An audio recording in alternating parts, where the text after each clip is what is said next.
friend again, Parvati Premananda. Yep. She's joining us again, the goddess of chakra healing and all things of, I don't know, just spirituality, goddessy. metaphysics. Yes, and her travels to India. So she was with us for the show about gratitude, which was all the way back in November 27th. It was right after Thanksgiving, and I just felt like we really needed to do a show about gratitude. And it kind of juxtaposed or was alongside Thanksgiving, which seemed like a really good time. But now we've evolved a bit, and we're now I thought, hey, like, she came and she did the show about gratitude. What if we were to do a show about living in the age of anxiety, which seems to be sort of where we, for better or for worse, at this particular moment, we've evolved to. So I guess you should reintroduce yourself, because some people didn't see it. But if you'd like to learn about gratitude, check out the 27th of November. And today is March 18th. We could have done a St. Patrick's Day show, but there's the spring equinox is Monday too. Oh, we should talk about that. Yes, we should talk about the spring equinox. But go ahead and introduce yourself. Just remind everybody of who, what your background is. Well, where to start? I guess I would start with becoming an acharya, teacher of meditation in Babaji's Kriya Yoga. And I have been meditating since the early 70s too, and initiated into what's called Kriya Yoga, which is action with awareness. I've lived in India. I've taught several thousand people. And you've lived in India numerous times. Well, I lived in India in 2002. I've been there about 8 times. So, right. Yeah, and I've made a lot of connections there. I've taken groups there also to kind of introduce Westerners to India, which is kind of another universe in and of itself. Mm-hmm. But I love it. I always kind of feel like it's my home spiritually. Mm-hmm. So yeah. It probably is. You probably have had many past lives there. Yes, I feel that. Yes. So let's start talking about what you construe or define as the age of anxiety. I mean, yeah. So maybe that's like a presumptuous term, because not everybody is feeling anxiety now. I mean, many people are not, but I am. Many people I know are. And it just seemed like such a joke. Like, we're supposed to be in the age of Aquarius, and here we are in the age of anxiety. At least that's what I'm seeing. And I'm seeing a lot of it through news. I'm seeing a lot of it through Facebook. A lot of my friends are discussing they're feeling anxious. And I thought it'd be an interesting thing to look at. Is this truly an age of anxiety? Because perhaps people are almost catching it from each other. Is it something in the superconscious or the collective? Or is it superimposed by things that we're reading in the news? So I don't know. I just thought, when we look back on this, is this the age of anxiety? Is it my imagination? What is going on? I don't think it's your imagination. Okay. From my point of view, we have been through many different ages. I kind of look at, World War II, and the whole globe was sort of the whole earth was at war, which probably created a lot of anxiety. But right now we're sort of in the age of computers, electronics, and we're dealing with so many elements that could feed into our sense of anxiety. And we're definitely going through, if you want to say even politically,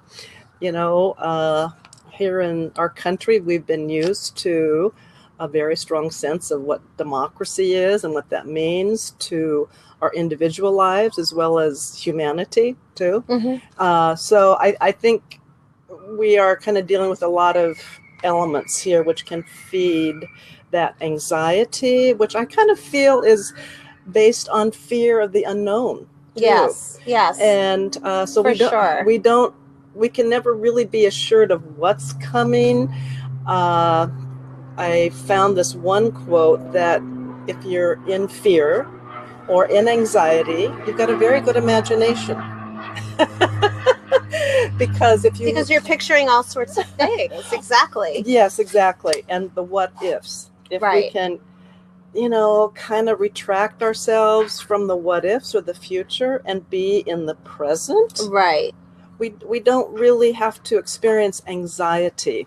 So, I mean, we can kind of cue off of things that are in the news. It's like, okay, what if? I mean, I don't want to get into the politics of, but there definitely, I mean, even if we don't get into the politics, what I'm seeing is there's so much information that's contradicting each other, that in itself creates a type of anxiety, because you see something that somebody says and then somebody else will say, no, that's fake news, or that's not true, or that didn't happen. So there's this constant sort of push me, pull you going on, which is hard to navigate when you're trying to pick out pieces. I know a lot of people will just say they read everything, they watch everything so that way they can make their own decisions, but that's pretty time consuming. And I would probably get 10 times more anxious than I am now just taking in that much material.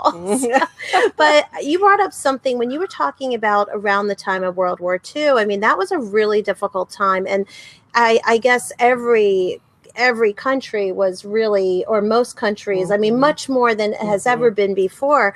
But I don't know that people had the same type of anxiety that we have today, because they didn't have access to information like we do. But is that a blessing or a curse? Because if we don't have access to information, that can contribute to some anxiety too. That's true. That's true. And yeah, talking about what is true, what's not true, I think we do have to. I mean, part of us doing this show is to kind of offer some of your viewers some tools to kind of help navigate or manage if you are feeling nervousness or fear or anxiety. So we'll get into that. But yes, but I do think kind of like when we do watch a lot of news, we do have different news outlets too. And I think right now we have to be realistic about looking at who's the current occupant of the White House.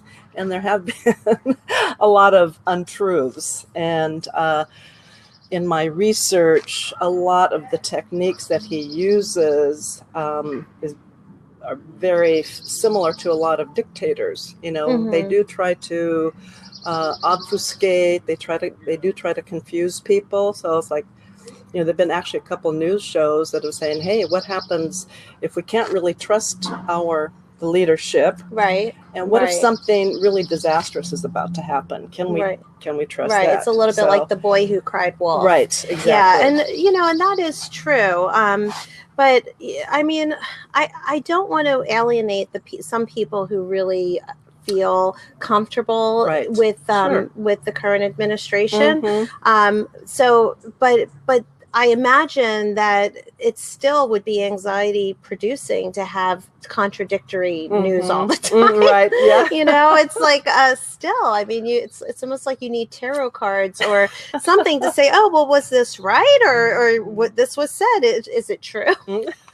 So, but yeah, stick around, guys, because actually Parvati does a lot of chakra balancing and healing, and also I think you're one of the most relaxed people I've ever met, and she's going to share those tools with us and tell us, no matter what's going on in your life, I mean, whether it's politics or financial stress, or an anxiety disorder, which is kind of prevalent, and then there's anxiety orders that are born out of circumstance, or breakups, whatever it is that you're going through. I really thought it'd be great to hear some coping measurements, because most people that have anxiety, the biggest fear is that they're not going to be able to cope. That's what really spins them out of control, is if I'm anxious, then what am I going to do if I have a panic attack, or how will I be able to calm myself if I don't have those tools to calm myself? So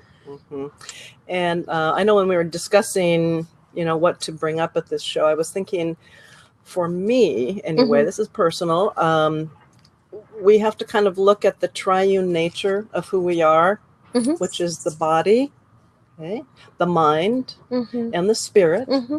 And if we are neglecting any one of those three elements or facets of who we are, then we are going to kind of slip into imbalance, and we're going to slip into possibly fear or anxiety. Mm-hmm. I always try to think of how transitory life is.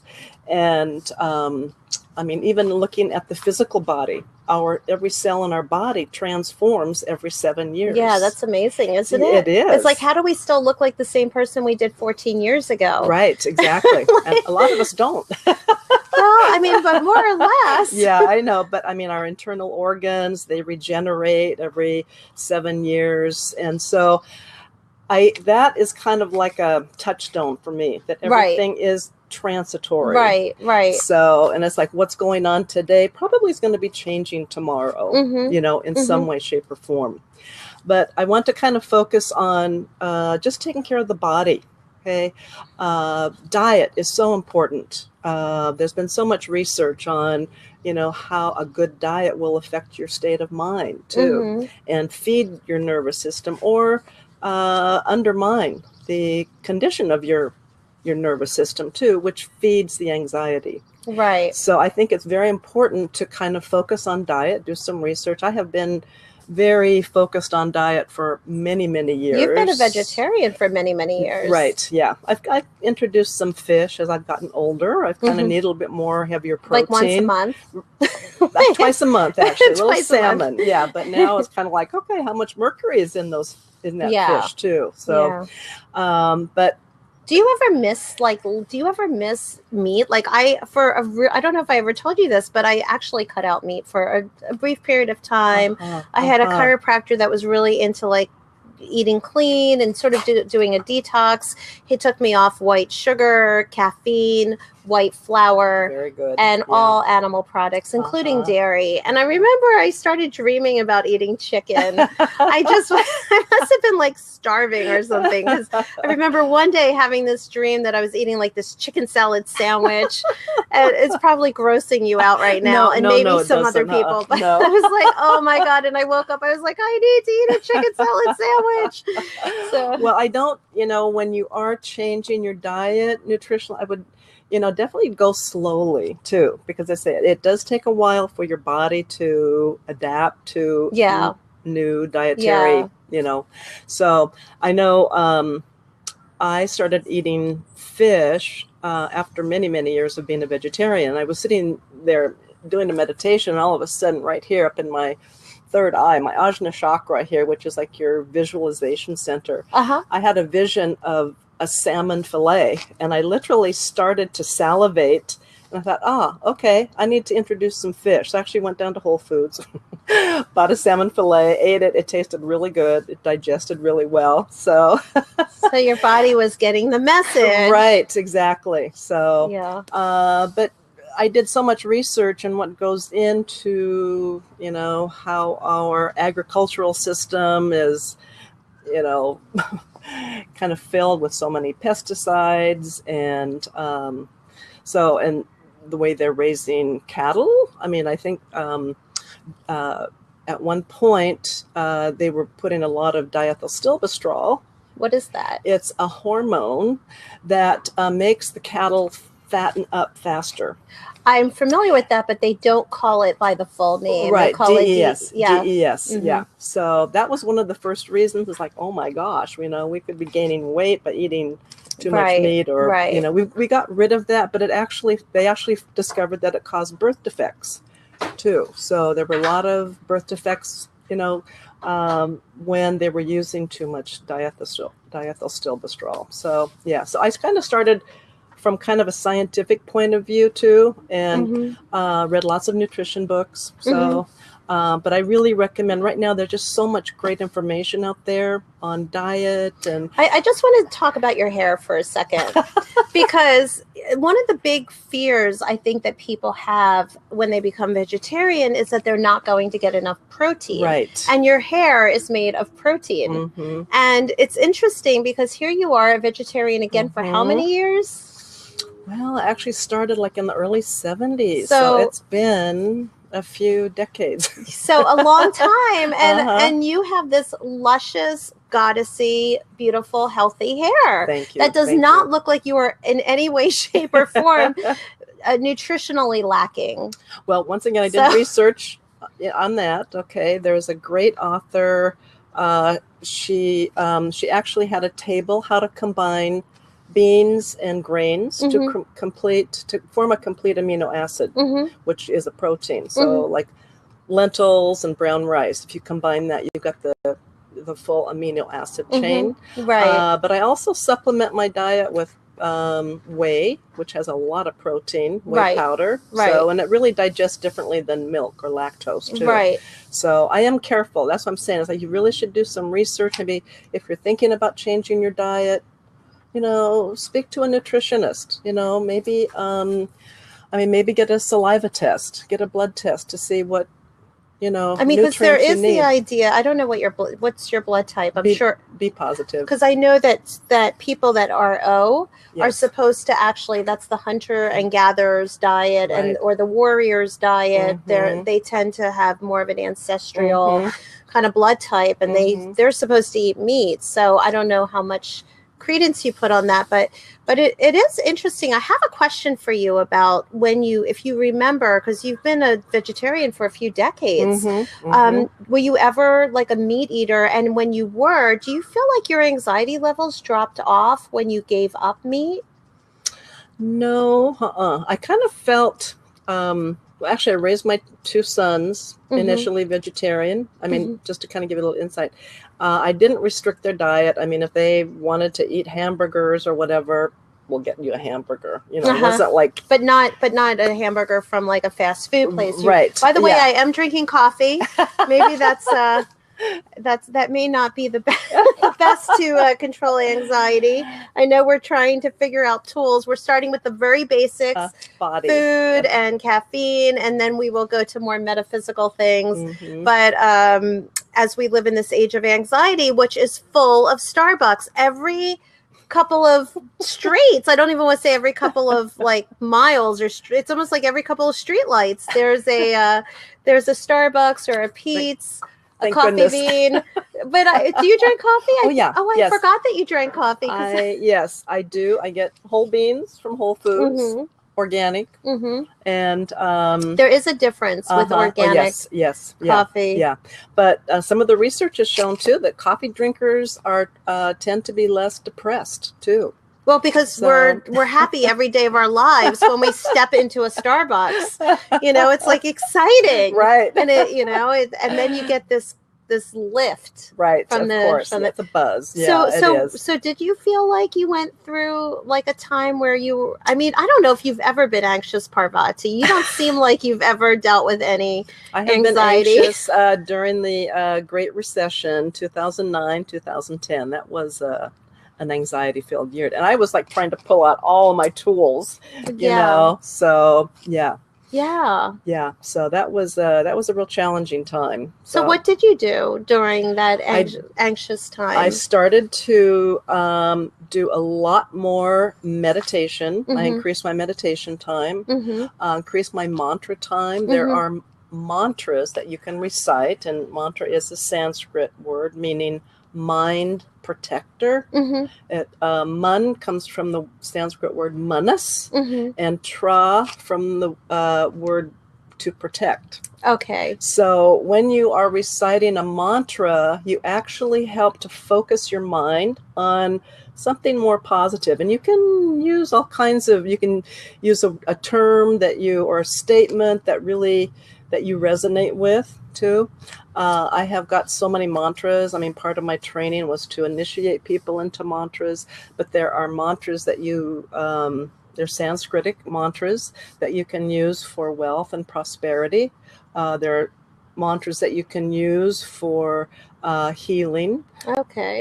There are actually, that's one thing I really love about the whole Hindu kind of pantheon of gods and goddesses too. It's like they've got kind of something for everybody and everything too. I mean, there's even a mantra.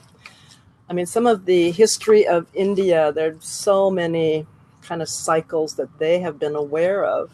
And there was a time when, I don't know, maybe could have been 20,000 years ago, that at one time there was a lot of what I would say evil or dark energy on the planet. And so a lot of the Hindu sages got together to try to get Parvati and Shiva together to create a soul, to bring forth a soul that would vanquish the evil or the dark energy. And Interesting. yes, and that god's name is Muruga. And so I would actually chant that mantra, Muruga, which I've kind of been doing a little bit now more. So when you went through that time, so chanting really helped you move through it. Oh, definitely. Yeah. Now, if somebody would chant those things like me, and I don't have the background that you have, and I don't have the same references for the mantras or the words, would it have as much meaning? Oh, definitely. Would it still have Yes. Is it because the vibrations of the words have power or value? Yes. Okay. Yeah. Little background on mantras. I mean, the enlightened beings, the sages of India, actually had experiences of sort of higher levels of consciousness, and it's in those higher levels of consciousness that they hear those sounds. And so then they've put the sounds into the mantra, the recitation. Yeah. So you still didn't answer my question. Did you, when you went from eating meat to not eating meat, did you suddenly have this wonderful feeling of bliss? I started to incorporate more vitamins and minerals too. That's what I'm saying. Like, you don't want to just do a cold turkey thing. No, right. I actually started feeling really good after I kind of... Well, you must have, or you wouldn't have continued to do it for so many years. Talking about blood type too, I read the blood type book too. I'm familiar with that. And I know coffee is kind of neutral for my blood type. I'm not sure. I mean, it is neutral, so it doesn't have kind of a unsettling effect on some nervous system. Like my younger sister, she is kind of allergic to caffeine. She cannot drink it. And she's blood type A. Do you know she's A negative or A positive? A positive. I'm A positive. Oh, you are? Oh, yes. Okay. I am A positive, and I'm just. But then again, maybe I thrive on nervousness. Maybe it makes her like this, and maybe I'm like, well, this is normal for me.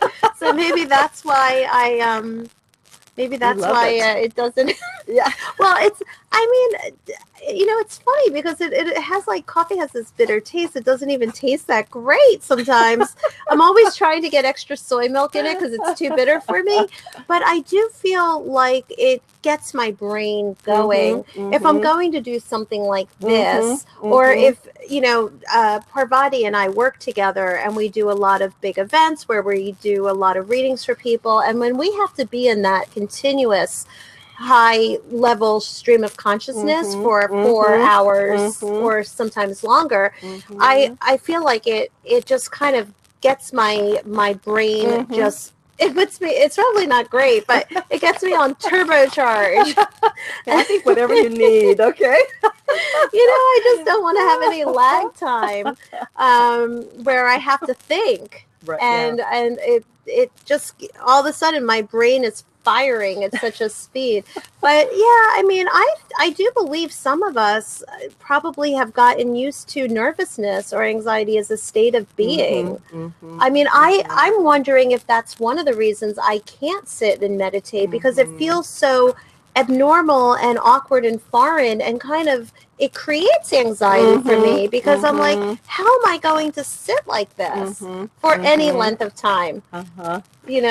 Well, that's why I don't recommend meditation for everybody, because there is this, people sometimes get conditioned with, I want to say, performance anxiety.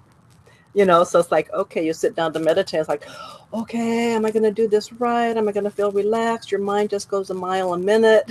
Yeah. And that's where you might say the mind comes in, but that's where you want to have something that you can focus on that will direct the mind's energy, because it is energy. But I try to teach that our minds are just a tool too. And that's why I kind of recommend if you can kind of recite a mantra, because that will help to kind of focus the mind.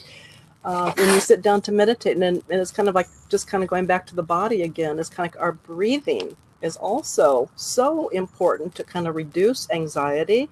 And I do teach breathing techniques, which are called pranayama. I need to come to your class. Why haven't I ever come? We'll set one up. We'll set one up for you. I need to come. Like, tell me when you do it, and I'll be there. I forgot about them for some reason. Obviously, I need them. Well, prana means life force. Yes. Okay. And yama is sort of expanding life force. And so many people are very shallow breathers. Right. Okay. Right. So that does not. So, and I try to tell people, it's kind of like we have to do abdominal breathing to stimulate this diaphragmatic muscle, which is underneath the rib cage. And that is the only muscle in the body that has a nerve reflex action to tell the brain to tell the body to relax. Really? Yes. It's kind of like reflexology, like in the soles of our feet, we have different areas on the soles of our feet that, correlate to different parts of our, body. Our organs. Yes, right, our organs, yeah. And that's what your diaphragm is all about. And sort of in this age of image, too, we don't want to expand our abdomen, It's like, okay, we have to have those washboard abs or those flat stomachs. You can't have your stomach... Like, you can't have your stomach sticking out. Yeah, but we should, because that actually I don't want to say looks healthier, but it is healthier for your nervous system. Interesting. So, yes. So the breathing is very important. That's and I would say probably exercise too, because that's very good for the nervous system. It strengthens the nervous system.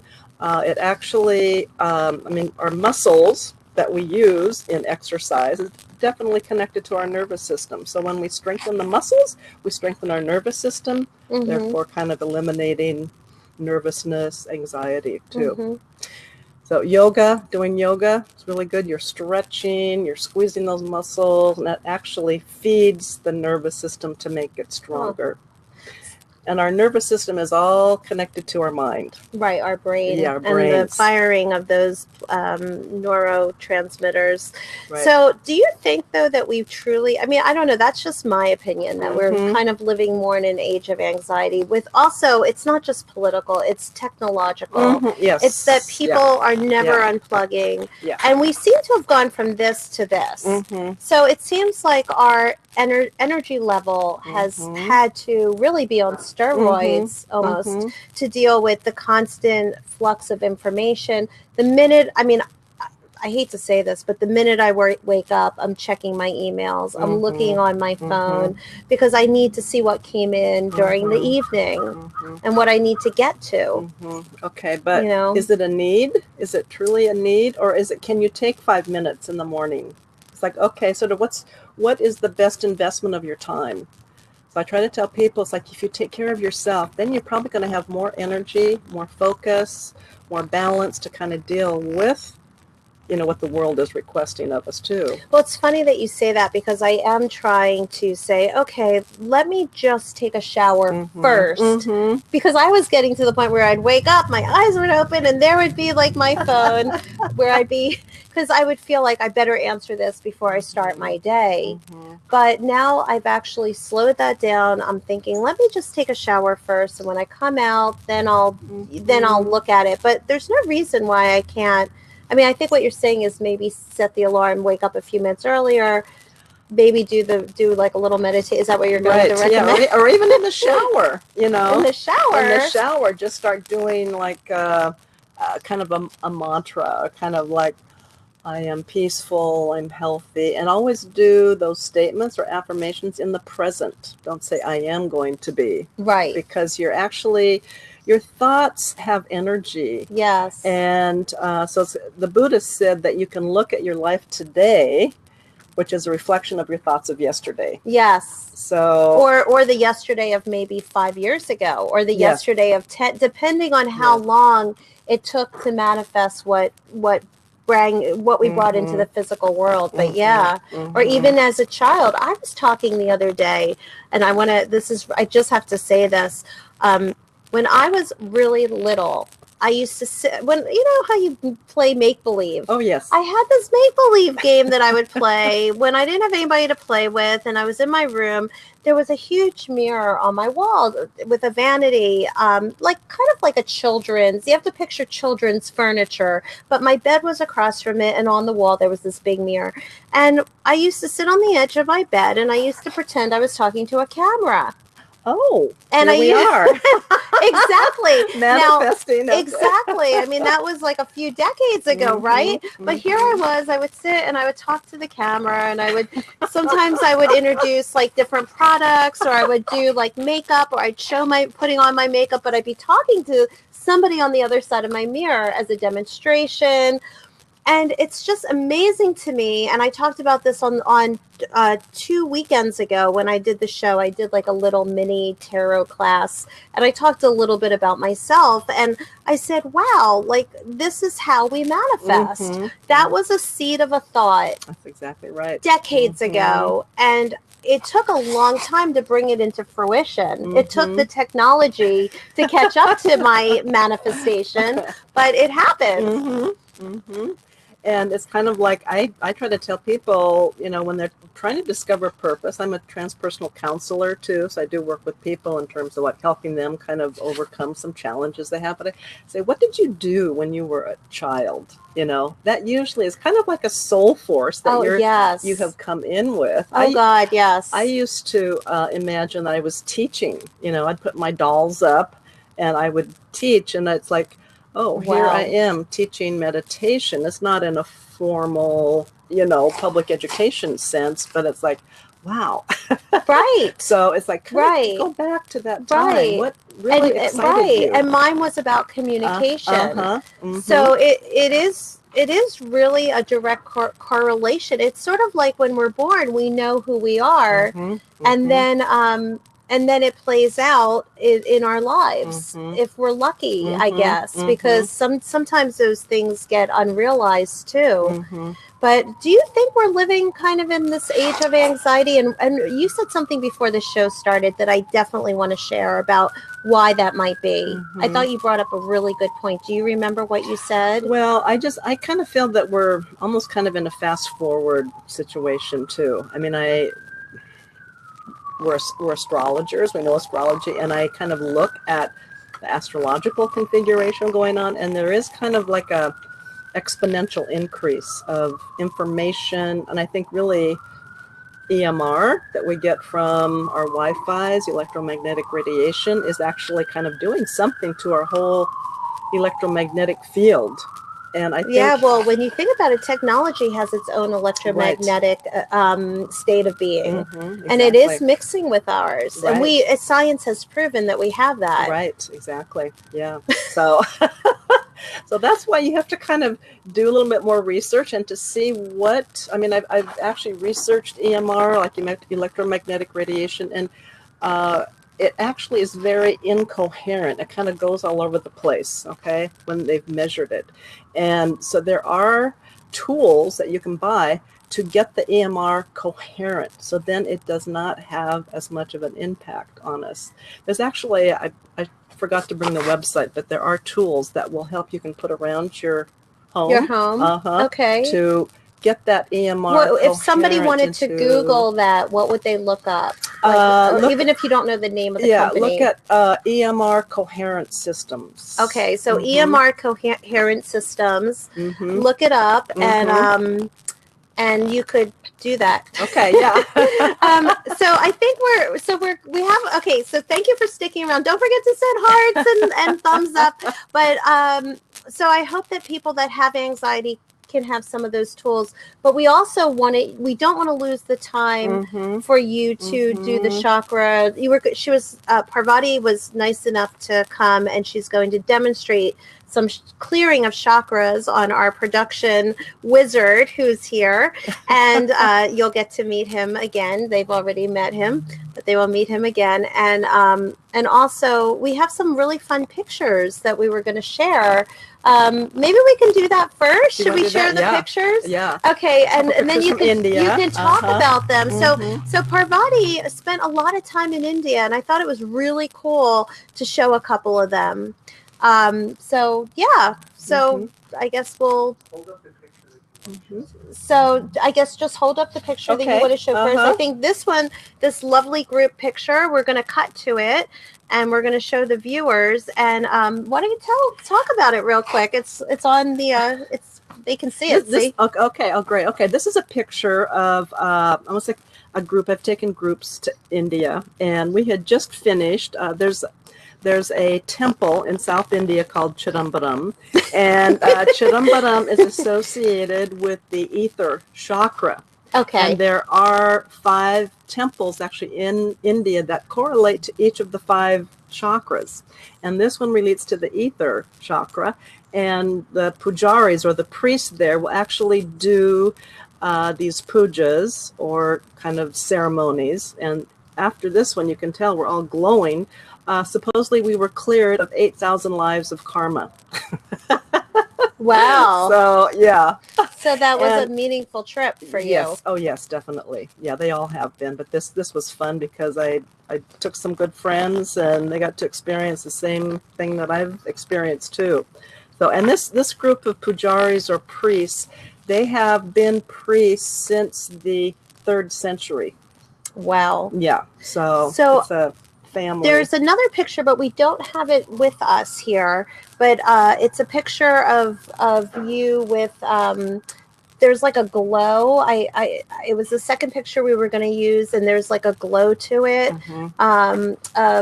This was at another temple. This is This is actually this is at the Palani temple, and the Palani temple is associated with Lord Muruga. That wasn't it. It's coming up. Oh, okay. Oh, okay. No, that's the St. Francisville experiment. I don't think we have Okay, so that's okay, but we can go back to the first picture that you showed, which are the people receiving food, and the second picture that you showed, which is you were actually distributing food to the people that were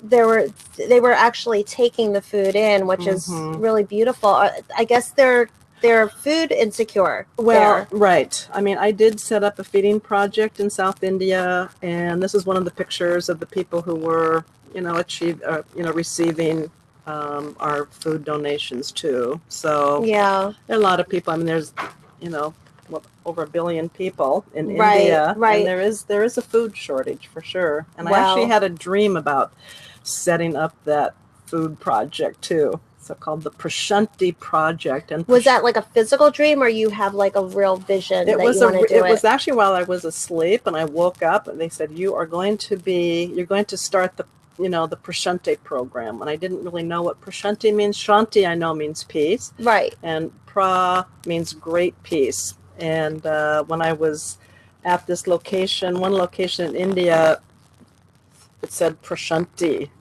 and so I set it up at that particular temple area. Are you going to go back anytime soon? I would love to go back. Yeah. Sounds like you should. Traveling's been a little bit more challenging. Right. Well, and you have some beautiful things happening in your life now, and that are probably keeping you tied to home as well. Yeah. But I'm sure you will go back. Yeah. Oh yeah, I think so too. Yeah. Good friend of mine that we have gone together with. We're always like, let's get another trip together. So yeah. Do you want to show any of these other things? And then I think you can demonstrate, like, this is the chakra. I guess it would be held like this, right? Right. Yes. This is the 7 major chakras. Okay? Yeah, you had said 5, that they have 5 in India, but maybe they just don't have. They don't. The temples that they've built there that correlate to each of the chakras, they don't really go to the 6th and 7th one. I see. Yeah. Interesting. Yeah, so what do people do at those temples? Do you go to, if you want to work on the root chakra, do you just stay at that temple, or do people take homage and go to each one? Well, can you get to them all in one day? It's a little bit hard. I mean, South India especially does not have a super good highway system, so it takes a long time to travel, even just a few kilometers too.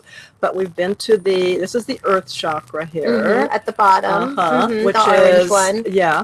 And that's called the Muladhara chakra, and it's at the base of the spine. It's associated with survival, food, shelter, when this chakra is off balance or not functioning to capacity, oftentimes we're starving, or we maybe are homeless too.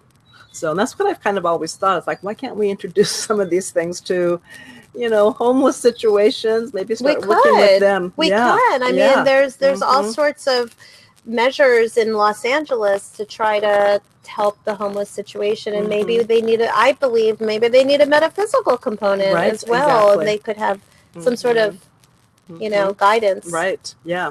So I mean, say when our sort of like our living space is gone, it gets thrown out of balance too. So, or when you probably have fears about that happening. Exactly. Yeah. So it doesn't even it can still be there, but you might have a fear. Maybe you have a landlord situation. I guess it's anything that affects the foundation of your base. Yeah. And then the second chakra here, this is called the Swadhisthana chakra. Okay, this is the water chakra. It's associated with emotion. It's actually associated with reproduction too. So it's kind of like ideally when we start to have children, it kind of elicits another level of emotion and nurturing too. So, and then the third chakra is actually the fire chakra. This is kind of, I know in Taoism they consider, and it's associated with the the solar plexus. Right. And if this is off, we don't have a lot of energy per se. Fire is kind of like energy. But if we're too focused on that, it can give us too much energy. It can result in anger. It's associated with our adrenal glands. Right. Okay. So that's like digestion. The caffeine chakra. Yeah.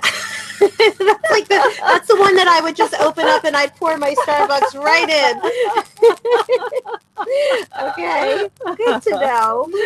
And then we've got the fourth chakra. This is the Anahata chakra. That's the heart chakra. It's actually associated with our thymus gland. Okay, this after the third chakra here, this is actually the start of, you might say, consciousness expanding. These are all kind of based. The lower three are kind of like based on, I don't know, ego, or your selfish. Like I want. Exactly. Maybe. Yeah, we see a lot of kind of like maybe politicians or something with, tummies out here.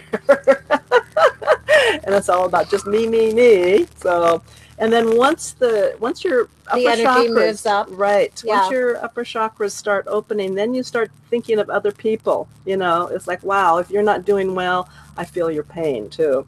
So, and then the heart chakra is associated with the thymus gland, which is associated with our immune system too.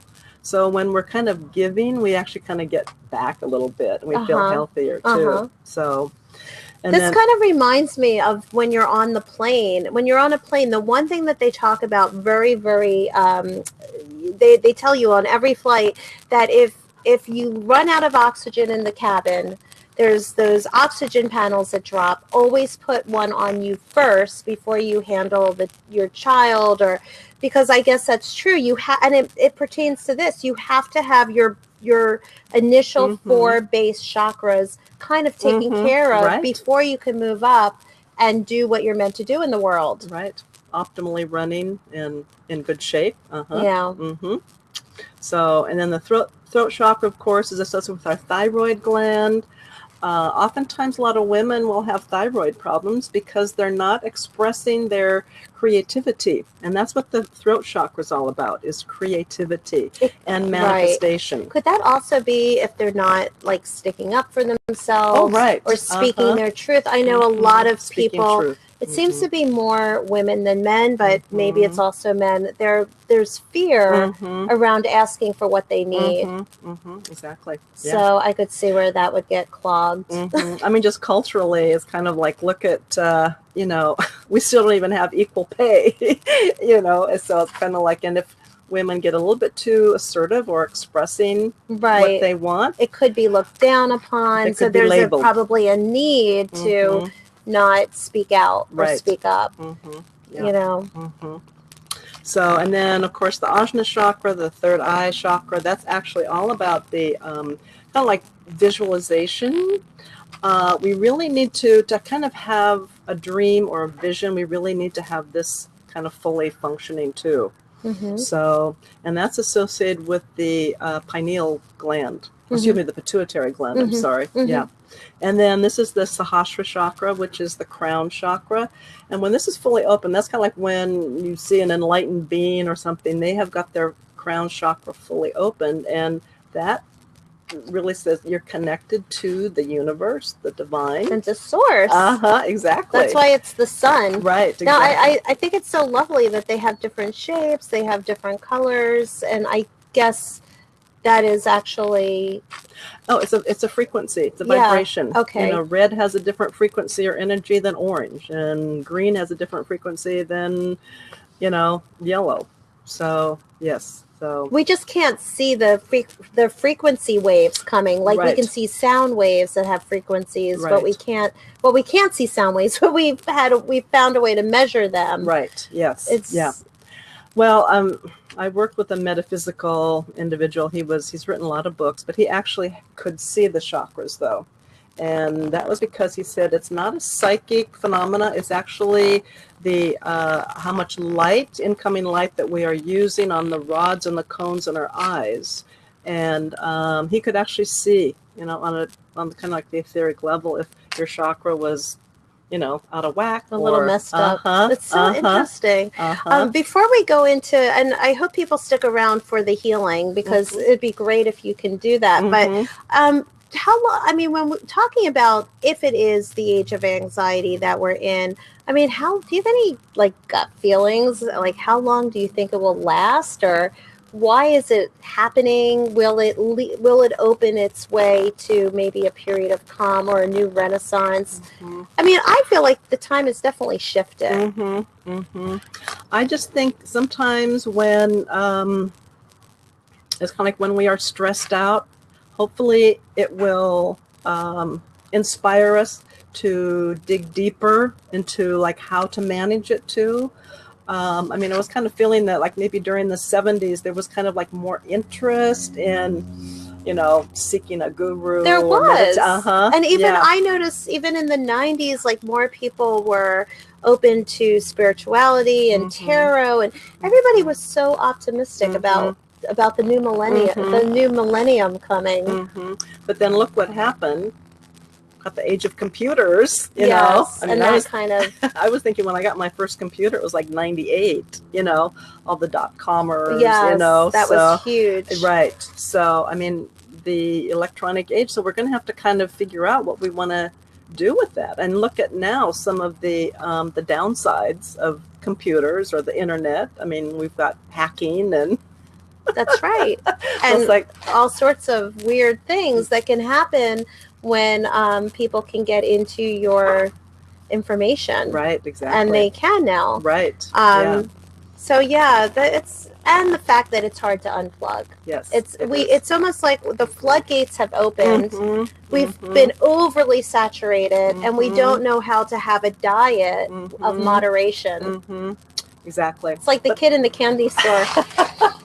But at some point, I mean, hopefully with awareness, maybe with your chakras being imbalanced, you will be aware that you have to shift yourself. It's like everything out here is shifting, so I have to shift too. Right. So, I mean, I kind of look at what happens when the physical body, you know, develops a disease. It's like, okay, I've got to go to a doctor. I've got to do something different. So, and I kind of look at kind of the political situation. I mean, I don't think we've seen so many people so involved. No. And so active. So there's always like, you know, the Chinese say that whenever there's a crisis, you know, depends on what you're going to do with the crisis. It can be an opportunity for growth or, you know, well, it's always an opportunity for growth. It's just that when people decide to, when it actually, you see the result. Yes, exactly. Whether it's like, you know, 100 years later. Yeah, exactly. When you look back on the time or,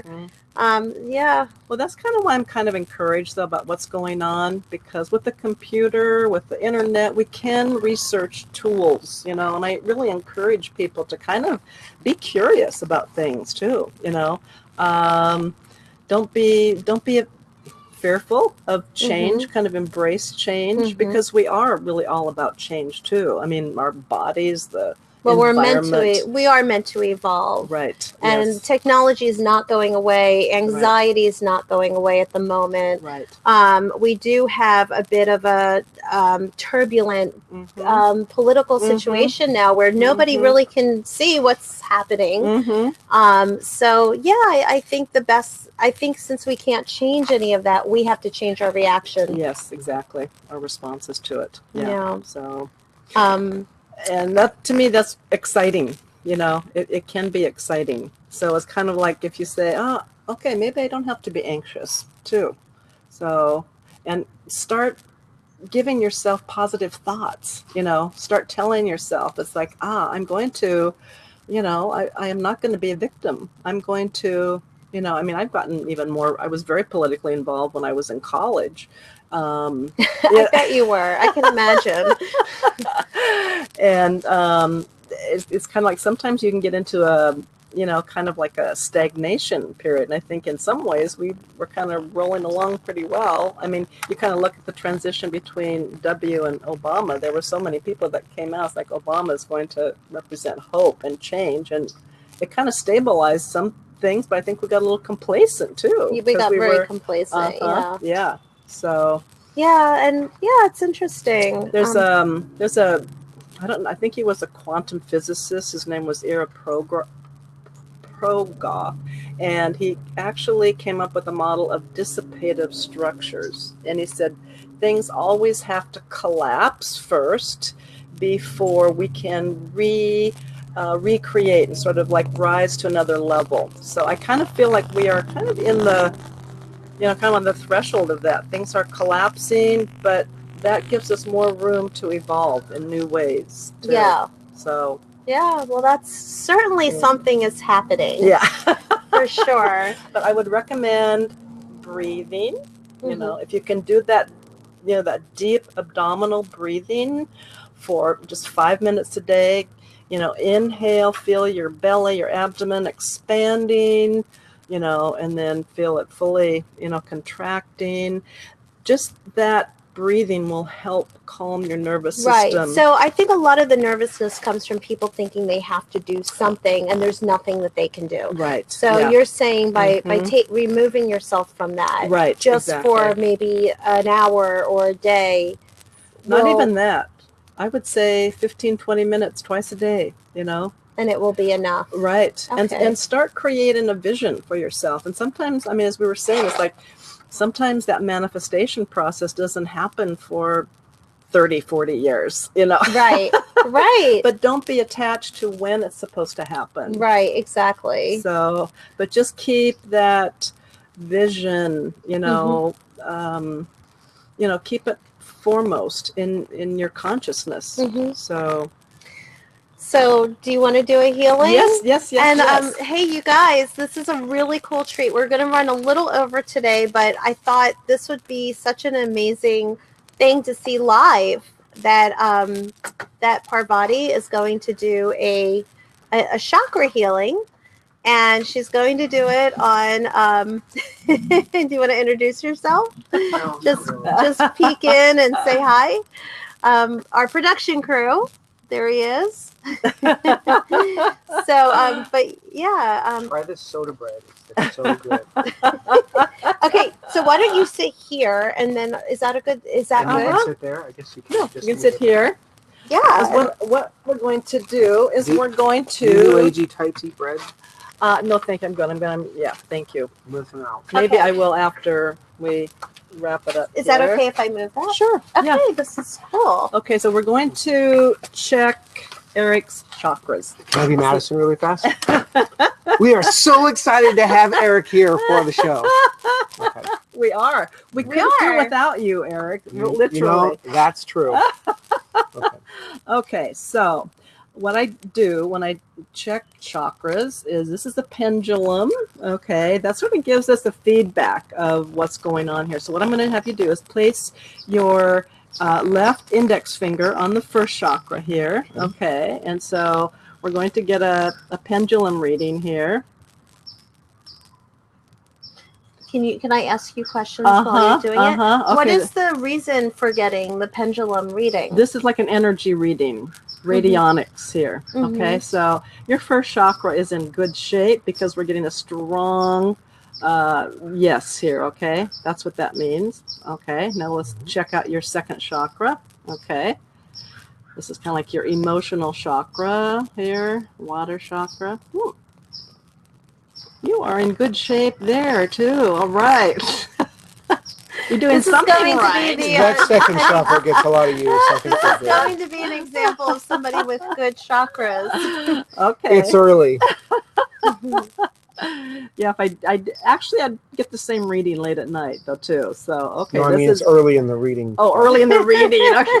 I know, that's what I thought. I thought he meant it's early in the day. That anything can happen.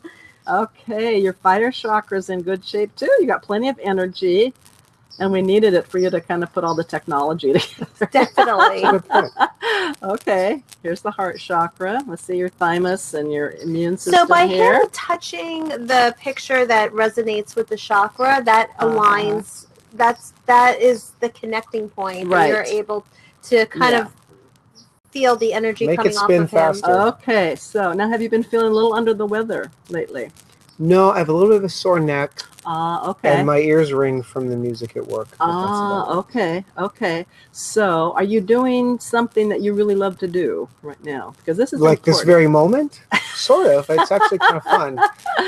Okay. But in in general, I'll be honest, not so much. Okay. You know. So that's kind of what this is all about. It's kind of like being involved in What activity. chakra is that? That's the heart chakra. Oh, okay. Yeah. And I've actually kind of found a lot of men, their heart chakras can be a little bit off. I don't want to be a big sissy. Exactly. Yeah, but that's interesting. So that has to do with maybe he needs to connect more with his heart. Exactly. His heart.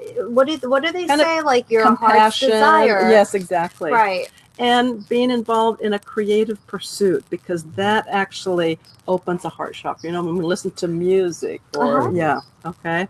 So okay, and I'm going to give you a mantra for the heart chakra. Okay.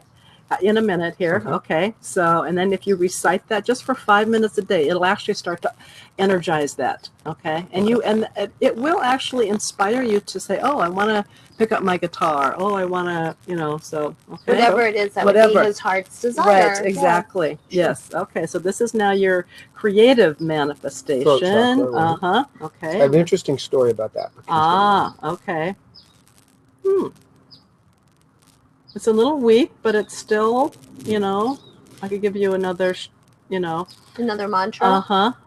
What's interesting about, I can't say it is absolute throat chakra, but I noticed that when I am in like a place of strength, like when I was directing stuff or something like that, I noticed that my voice was so full. And when I don't feel as strong, I have this really high voice.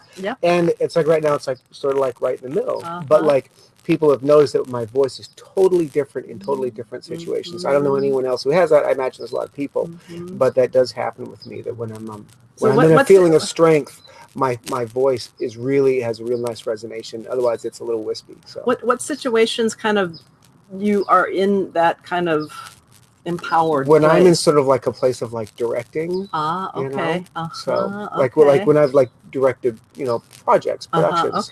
I do notice that like or what if I'm producing, if I'm like gathering everything together and such. Most recently we had an Oscar party, and I had to, and it was fairly stressful to get everything set up because like always we were behind the gun.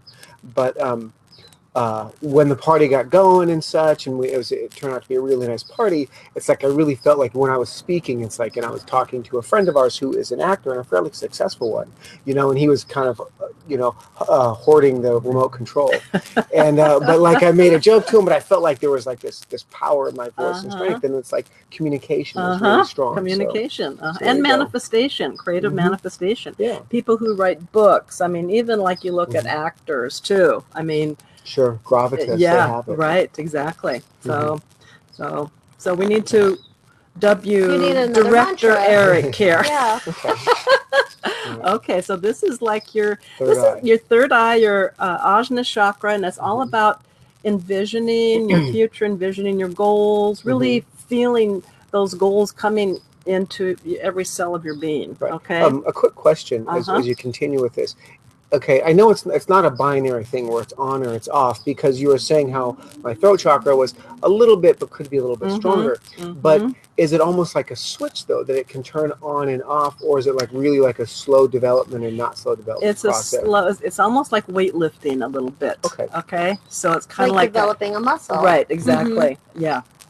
So, and I mean, once again, I'm going to use the acting, kind of as a analogy, but it's kind of, you look at some actors who've sort of been in the business for years and years and years, and all of a sudden, they win the Oscar or something. They come out of nowhere. And singer-songwriters have the same thing. Right, it takes them a long time, and then they manifest and they can blow up overnight. Right. But it's not overnight. It's like it took them years to get to that point where they could turn the corner. Right, exactly. Yes. Okay, so let's see how we're your doing vision.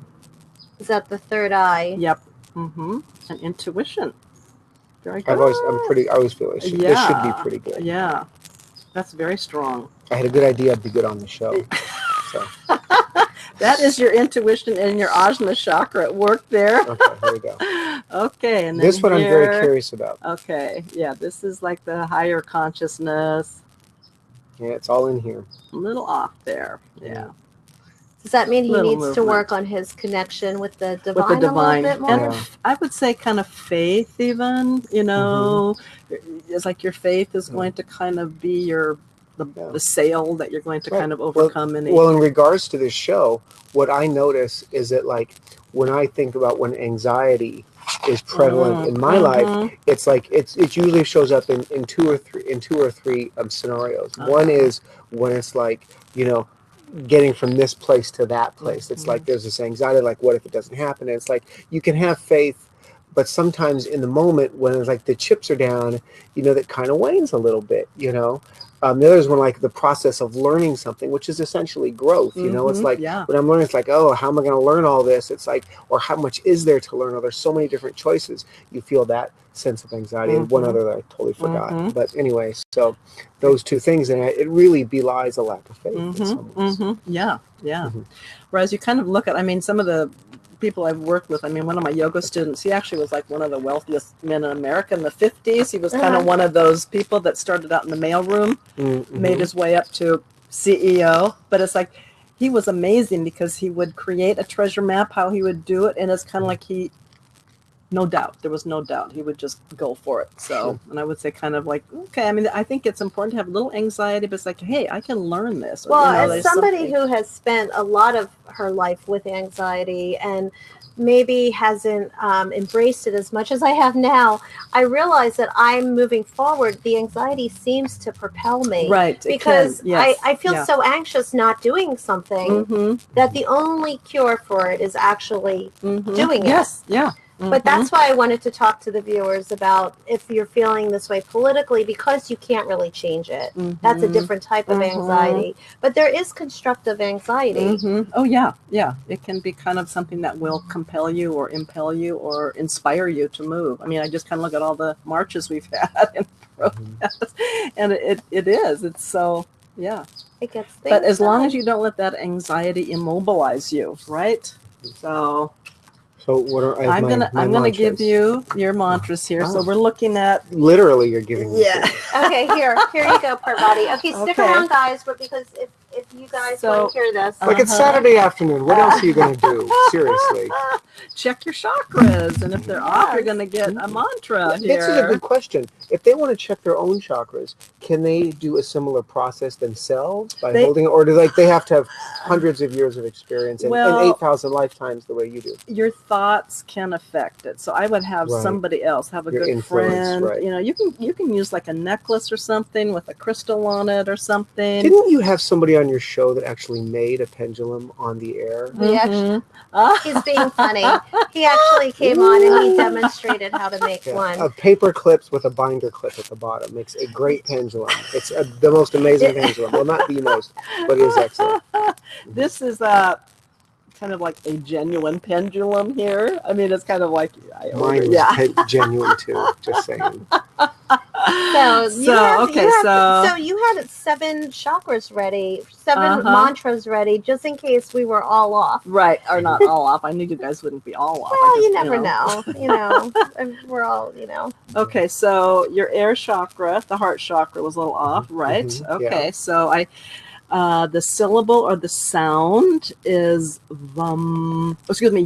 I'm sorry, Y-A-M, but you pronounce it like yum. Okay. So you go, and just focus on the heart chakra. You can actually visualize it as green, if you want, and if you go.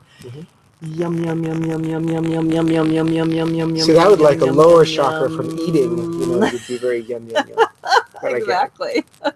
Okay, so I'm going to give you that. That's nice. Okay. Another quick question, and it's this: like I am, I'm a Cancer, so there's a little bit of emotional water in me. But like when I watch movies and such, it's like I can tear up fairly easily. Like I'm not like it's not like it doesn't take a lot to get there. But is that an indication of a fairly like, for lack of better words, evolved heart chakra? Because it is a feeling in your heart. Yes, and I would say, I kind of look at astrology signs too, and I look at men who are born in the sign of Cancer. They are a little weepy. Yeah. Okay. But they're sensitive. They are kind of basic nurturers, Right. So but it's good. It is good. And your heart chakra wasn't completely up. Yes, because I'm not totally dead. Right. Okay. No, but the heart chakra probably pertains to a lot of things. I mean, the floodgates of emotion would be one of them, but also connecting with your heart's desire would be another section or another. Yeah, it's like you care about people. It's kind of like the start of compassion, humanitarianism. Oh, yeah. Okay. And then your throat chakra was a little weak there. So we have to. Director Eric. Okay. My voice was a little bit wispy. And this is hum. Okay. It's blue, so you can visualize 16-petal blue. So it's a visualization of color. You can, well. Exactly. I mean, and some people will feel that vibration too. Okay. So hum. Yep. Hum. Do I give you the right one here? Yes. Yeah. Okay. So hum hum hum hum hum hum hum hum hum hum hum hum hum hum. You sound a little like Marlon Brando. Okay. I love when people do that, almost like Gregorian chant, because you can hear the vibration of the sound. It resonates. Definitely. Oh, sure. Yes. Okay. Now this is your faith there, or lack of. And this is crown chakra. The crown chakra. Yeah. It's 1,008 petaled. It's kind of like a cap. Okay. The color is white with a little gold and violet. Okay. And this is really a good representation. In a way, it is. Yeah. The director in the truck can't change the shot for us, but it's there. Oh yeah, I can. But they did see it. They did see it. So that's good. And they saw it for a while. So you're just going to focus up here, and it's a little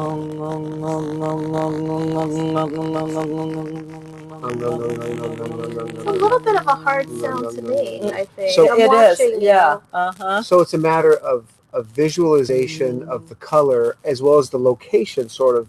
Right. If that resonates with you, I tell people don't take on too much, but just maybe. But that's great, because there's 7 chakras, and it looked like you had four of them that were really perfectly strong. Yeah. And there's only 3 that need tweaking. I mean, I don't know if that's like if there is a normal, but that sounds pretty good. I would take that. I really thought my heart chakra would be a little higher. But there was movement there. Right. There was. So well, thank you so much for doing the chakra balancing and also for talking with the guests about anxiety. I think it's something that's really prevalent and really timely, and also your background is very unusual.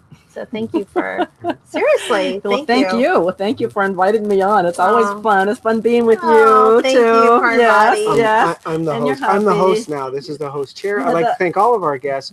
Madison, it's great having you again. Hopefully, we'll see you back next week. I'll decide on that. I am now the host and the director. The director. Yes, exactly. And your voice is just. I could just hear the. It's just. It's not. Thank you, everybody. Please tune in. We're here on Saturdays at 3 or Sundays at noon Pacific Standard Time. So thank you again for joining us, and we hope that you live with more calm. You will. You will. Peace, peace. I'll do it, honey. That show went a little long, but that's okay because I didn't want to cut it short. Yeah. And I felt like there were other things I wanted to get into. We didn't cover the crystals, but that's I okay. know we did.